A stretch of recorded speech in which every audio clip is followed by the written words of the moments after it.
Hi everyone, I'm Glenn Flair from Boardgames and Bourbon. Right now I'm dressed like the Unabomber, and I wanted to talk about Circle the Wagon, which is by Button Shy Games. And actually, this is a great game that I wish I saw more people talking about. In fact, Button Shy was a company I wish I saw people talking about more. I actually went, in some of my forums on Facebook. I'm the moderator of the Print and Play forum, or I think now I'm an administrator. Also, when I go to my board game nights and I talk about Button Shy, and I've had a number of people not know who they are. Well, in any case, this is one of the games that's actually one of their games that do better than others.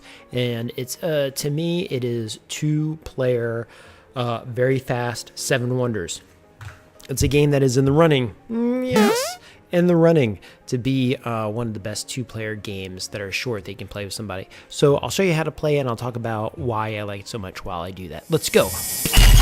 Alright, so a second ago I told you that Circle the Wagon to me really is like playing 7 Wonders, okay? Probably 7 Wonders before there was 7 Wonders Duel. Maybe, I don't remember the timing, but this one certainly is faster. Now, one of the great things about it, of course, is with the Button Shy games, like all their games, and you really got to check out. Another game I want to try out is called Twin Stars, which I really meant to jump on that. That's a great game to check out.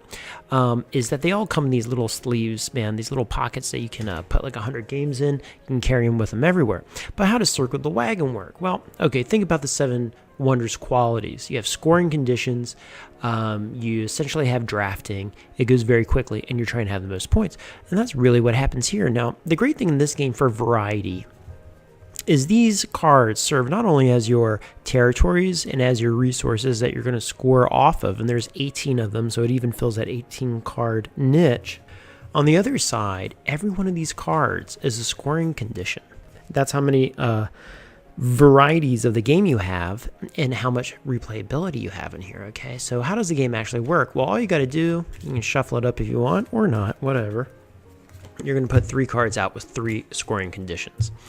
And essentially what these scoring conditions are going to say is that some combination of the cards in your hand are going to score in a very specific way. Okay, like this, claim jumper here says you get 9 with the pickaxe, -5 with the guns. It says 9 points if you have the most guns, but forfeit 5 points if your opponent, if they have more guns than you. Okay, and over here it says 1 too many. It says the player with the most beer loses 1 point for each beer their opponent has. And then this one over here says score most per mine in your town, and tells you what to do. Now, what does that all mean? Well, when you look at these cards, you're going to notice that, okay, this card is great if you want to score 9 points for an axe, because there's 3 axes on it. And basically what you do is you take these cards, you put them around 1, 2, 3, 4, 5, 6, 7. Hopefully there's 15, 7, 8, 9, 10, 11, 12, 13, 14, 15. There it is. Now I got a big old circle. And basically all you got to do to play this game is the following. You say, okay, let's call this card number 1. Then the next person goes like, alrighty, Roo.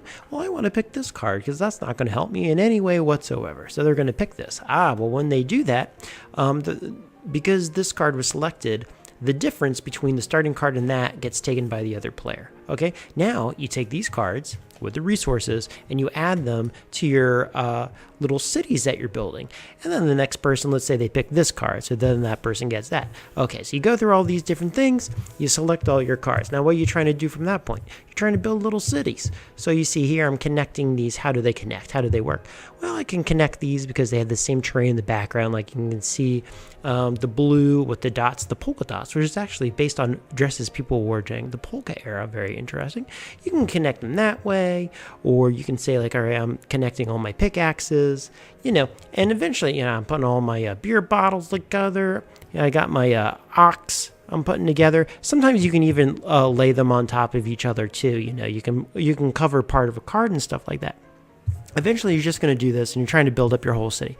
And after you build up your whole city, and you're very strategic about it, you're going to go through and you're going to score. And you're not only going to score these 3 conditions here, you're also going to get bonus points for whatever your biggest conglomerate of city elements is in your little village that you built there. Like if you have like 5 waters all touching together, you're going to get 5 waters there, and then that's the other end of the game. So it's actually very easy to process what you're doing, but I would say it's actually quite interesting to monitor all the scoring conditions, because in this game you have to draft correctly.